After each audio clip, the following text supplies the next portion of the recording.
Alright, welcome back to another G Auto Repair YouTube video. And if my voice sounds kind of funny, I apologize. I'm getting over a cold, so if I cough or sneeze during the filming process, that's why. So I apologize in advance.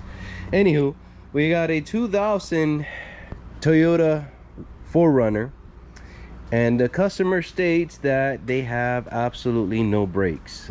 They have to really press down on the brake pedal to get it to slow down and stop, so it's kind of unsafe. So I'm already suspecting that we got a brake, well, actually I already know we have a bad brake booster. So I've already done a video on how to test these brake boosters, but we'll go ahead and do it again anyways. And basically what you want to do is you want to have the vehicle off, you want to pump it a few times to exhaust all the vacuum, and then you want to hold it down and turn on the engine. So when the engine turns on and starts to produce that vacuum, the pump or the pedal should go down a little bit, you know, just slightly. You should feel it to going down, which I did not feel that at all. I did not feel that at all. So if that doesn't happen, what we want to do is make sure we got good vacuum source, which we do. Okay. Make sure that it's connected, which it is. And that's all there really is to it. There's nothing fancy. It's just a vacuum, or a diaphragm under a vacuum, and when you press the brake pedal, it creates a pressure differential from one side to the other, and that's what gives you the assist. And we're not having that, so I mean, you really have to press and stomp on the brake to get it to slow down. So we're gonna go ahead and put a new booster on there, and hopefully that'll take care of that. So let's go ahead and get started. It shouldn't be nothing crazy, you know. What we got down here, let me get this key out because this dinging is getting annoying. What we got down here is this pin with the spring, and it's got a cotter pin going through it, so we just got to slide that off, take off the 4 nuts right here.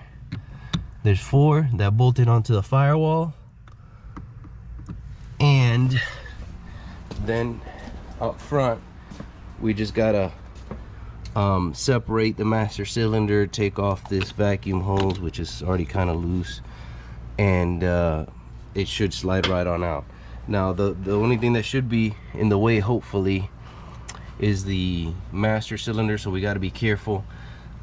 Technically what they want you to do is to remove the master cylinder with it.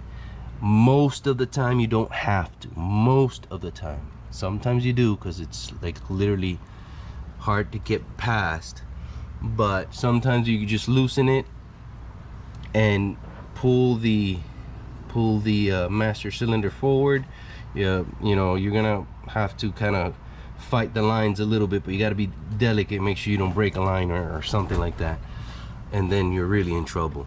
So if you can't, depending on your year, make, model, then you will have to, you know, take this off and then bleed the whole system afterwards. But most of the time you don't have to do that. So without further ado, let's go ahead and start taking stuff apart. And I'm gonna start on the inside by removing the pin, the spring, the pin, and loosening those four nuts, and then the inside part should be done. So let me go ahead and do that real quickly, or as quick as possible, and then I'll be back with you guys. All right, so I already removed the 4 nuts and the pin. As you can see, here I have the nuts. The pin is over here, the cotter pin is here, and here we have the spring that was hanging there. So we got to make sure we put that back once we're done. So over here, what we're gonna do is we're gonna loosen up these two nuts here. They should be 12 millimeter. We're gonna move this out of the way as much as possible, and hopefully we'll be able to get this booster to slide right on out without having to go too crazy with it. So let me go ahead and do that now. All right, so as you can see, we removed the brake booster. What I decided to do was to remove the evap canister here, which was mounted here in this corner. Just a few 10s, and just disconnect a couple quick lines and connectors, and just kind of swing everything out of the way, move this little over out of the way, and then you can force this out and it just kind of comes out this way. So we got here the brake booster, and as you can see, it just kind of came out this way, and it gave me enough room so I can just work it out with not much of an issue. So I'm happy about that. So as we can see here, we have the old unit, and what we have to do is transfer this to the new one and start putting it back together. And this is an important detail here. We got to make sure that this is the same, so that when we install the master cylinder, we don't have too much play on the pedal, and or we don't have too much pressure up against the master cylinder, because what ends up happening is that you can lock up the brakes.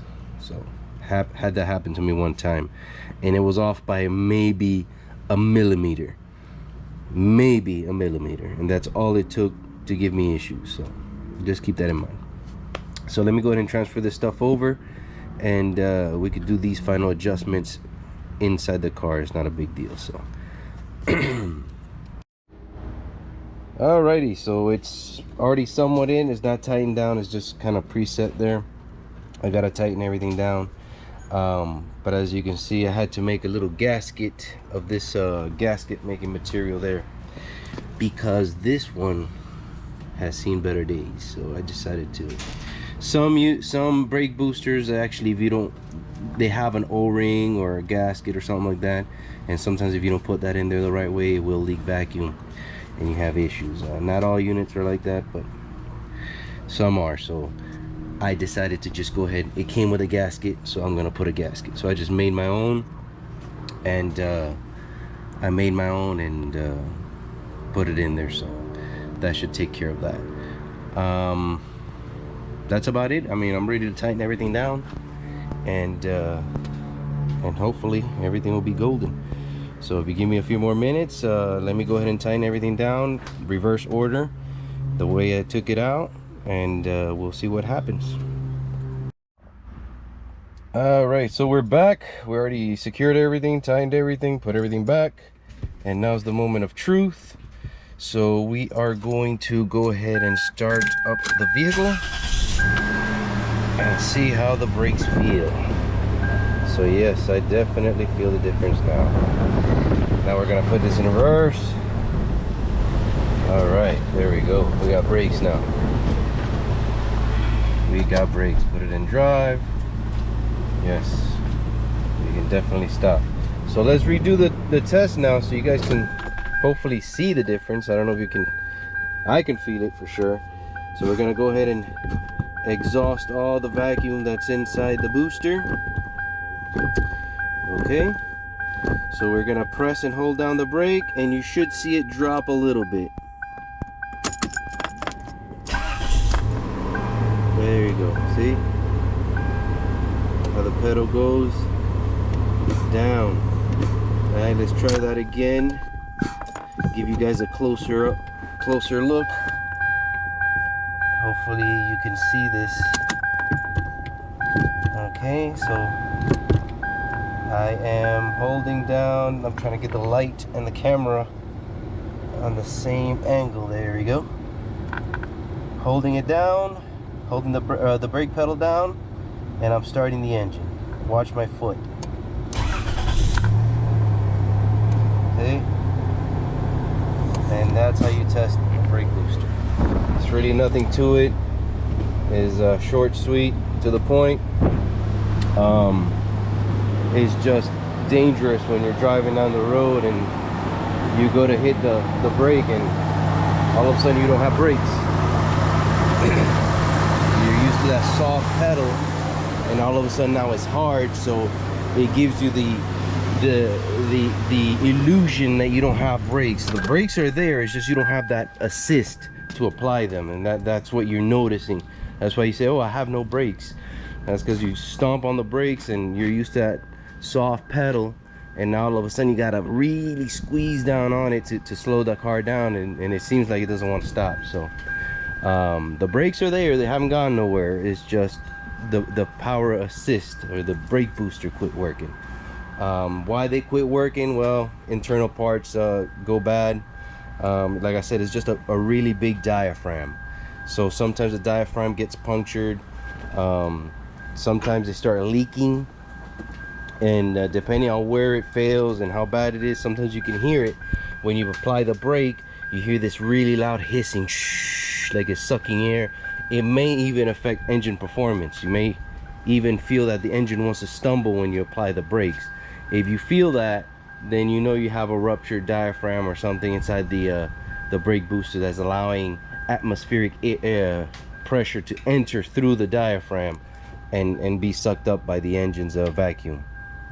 And obviously that's no difference than you pulling a vacuum hose and letting it suck air through there.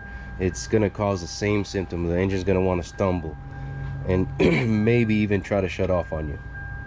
So as you can see, I put everything back, everything is good, and the customer will be satisfied to know that the brake is up to par now.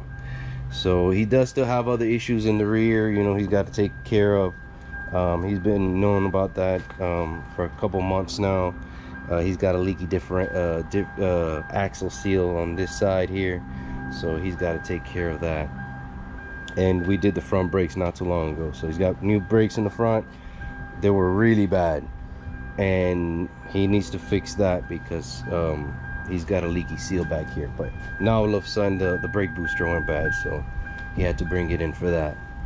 So all right guys, well that's it. Short video this time, it shouldn't be too long. I hope you guys enjoyed the information. Again, please like and subscribe. I appreciate you guys' support on the channel. And I'm sorry about my voice again. I'm kind of under a cold here. And we'll catch you guys on the next video. Ciao.